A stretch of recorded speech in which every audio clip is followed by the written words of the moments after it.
तो आज का हमारा विषय है संज्ञा। संज्ञा को अंग्रेजी में कहते हैं नाउन।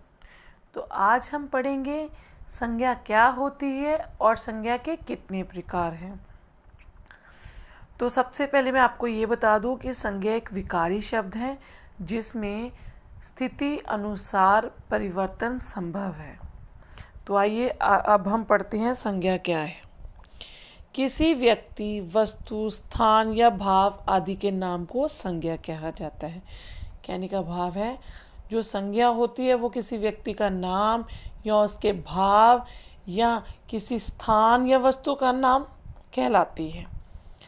उसके बाद आती है संज्ञा के भेद। संज्ञा के मुख्य 3 भेद हैं: व्यक्तिवाचक संज्ञा, जातिवाचक संज्ञा और भाववाचक संज्ञा। व्यक्तिवाचक संज्ञा वह संज्ञा होती है जिसमें किसी विशेष व्यक्ति, प्राणी या कह लीजिएगा कि वस्तु या स्थान या भाव का बोध करवाया जाता है। कहने का भाव है कि इसमें विशेष व्यक्तियों को या स्थानों को लिया जाता है। उसके बाद हमारा दूसरा संज्ञा का भेद है जातिवाचक संज्ञा।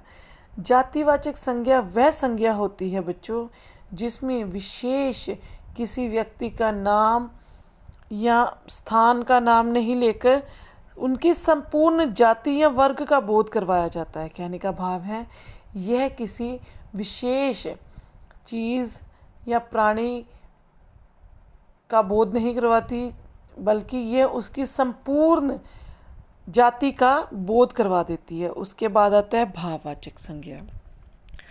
भाववाचक संज्ञा जो होती है वो किसी व्यक्ति, स्थान, वस्तु के गुण, दोष आदि का बोध करवाती है और ये भाव जो होते हैं इनको हम महसूस कर सकते हैं।